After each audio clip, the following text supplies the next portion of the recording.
હવે તે કોઈ આપણો પ્લેયર જીતે ને તો એને કોંગ્રેચ્યુલેટ કરવા કરતા ઇન્કમટેક્સ ડિપાર્ટમેન્ટ છે જે નિર્મલા સીતારામનજીને એને કોંગ્રેચ્યુલેટ કરજો. આવું હું કામ કહું છું ને એની પાછળનું કારણ છે. હમણાં એક આપણા વિશ્વ ચેમ્પિયન બન્યા ચેસમાં એક મુકેશ કરીને, એમને 11 કરોડ રૂપિયાનું ઇનામ મળવાનું છે. હવે સમાચાર એવા વહેતા થયા છે કે 11 કરોડમાંથી 4 કરોડ તો માત્ર 4.5 કરોડ ઉપર તો આને ઇન્કમ ટેક્સ જ ભરવાનો થશે. 3.30% લેખે તો ઇન્કમ ટેક્સ થાય જ છે. બીજો કંઈક સરચાર્જ અલગ, એટલે કુલ 4.5 કરોડથી વધારે રૂપિયા છે એ ઇન્કમ ટેક્સમાં ભરવાના થશે. એટલે સાચી કમાણી તો છે ઇન્કમ ટેક્સની છે, કારણ કે બેઠા બેઠા આટલા રૂપિયા આવે ક્યાંથી ને એ એક મસ્તીનું જોયા જેવું છે. કારણ કે અંગ્રેજો જમાનાની સિસ્ટમ લઈને આપણે બેઠા છીએ.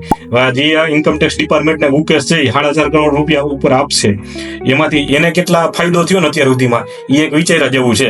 સરકારે મુકેશને કેટલા રૂપિયા આપ્યા છે અહીંયા સુધી પહોંચવામાં એ તમે બધા જાણો છો, મારે કઈ કહેવાની જરૂર નથી. કેટલો એને સપોર્ટ કર્યો હોય છે, કેટલી એને સુવિધા આપી છે, એ આપણા દેશનું નરું સત્ય છે, બધાએ સ્વીકારવું પડે, કરવી વાસ્તવિકતા છે.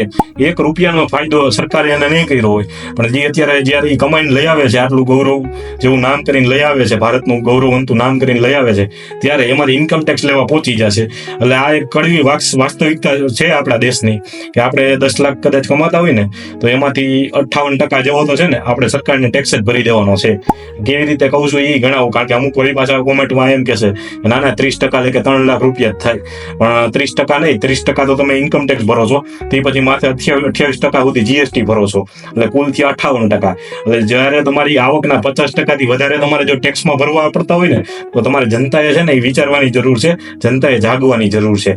એનું કારણ તમને કહું, અંગ્રેજો જમાનાની છે ને આ ટેક્સ સિસ્ટમ લઈને બેઠા છે આ લોકો, અને તમને એવી જ રીતે ભોળવા રાખે છે, દેશ બચાના હે, દેશ બચાના હે. હકીકતમાં આ લોકોએ પોતાના ખીચા ભરવા છે, એટલે છે ને આવા ટેક્સ સિસ્ટમ રાખી છે. બાકી જો તમારે દેશ બચાવવા માટે તો આ લોકો એમ કહે છે કે ટોલ ટેક્સ ભરો, જેથી જે પોલીસ છે કે આર્મી છે એની બંદૂકો આવે. ટોલ ટેક્સ થી બંદૂકો આવી જાય છે તો ઇન્કમ ટેક્સ ની ક્યાં જરૂર છે?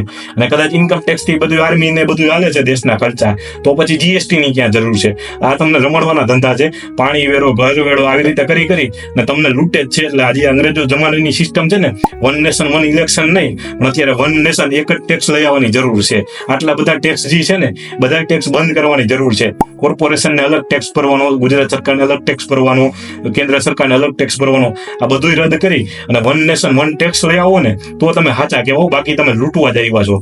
સરકારને મારે કેવું તો મુકેશનો દાખલો છે, ઉદાહરણ તરીકે તમારી સામે 11 કરોડ જે જીતીને આવશે, દેશનું નામ છે એ બહુ મોટું રોશન કરીને આવશે, પણ એને ઇન્કમ ટેક્સ જ એટલો ભરવો પડશે ને કે એને ખબર નહીં હોય. એને અત્યારે એમ જ છે કે 11 કરોડ રૂપિયા મારા છે, મેં કમાણા છે, મેં મહેનત કરી છે, હું મહેનત કરીને અહીંયા સુધી પહોંચ્યો છું. સરકારે તો એમાં કઈ સપોર્ટ મને ખબર જ છે કેટલો બધો કર્યો હોય છે, તમે જાણો જ છો, મારે કઈ કેવું નથી. પણ એ જે સપોર્ટ છે એના બદલામાં જે વળતર છે એ લેવામાં ખૂબ ઘણું બધું આવશે. એટલે કદાચ 3000નો સપોર્ટ કર્યો હોય છે તો અત્યારે 3 કરોડ ભરવાના થાય, આવું છે. એટલે હજી દેશની જનતાને કહું છું કે અંગ્રેજો જમાનાની સિસ્ટમ છે એ બંધ કરી અને 1 નેશન 1 ટેક્સ, એક જ વાર ટેક્સ ભરવાનો આવકમાંથી, પછી તમે કાંઈ વસ્તુ લેવા જાઓ એટલે ફરીથી જીએસટી ન ભરવો પડે. આવું કંઈક લઈ આવો તો સરકાર સાચી. બાકી જ્યારે 50% ઉપર તમારે જો ટેક્સ ભરવો પડતો હોય ને તો અંગ્રેજોથી બદતર સિસ્ટમ કહેવાય છે આ દેશની. અત્યારે એટલું યાદ રાખજો. ધન્યવાદ. જય હિન્દ, જય ભારત.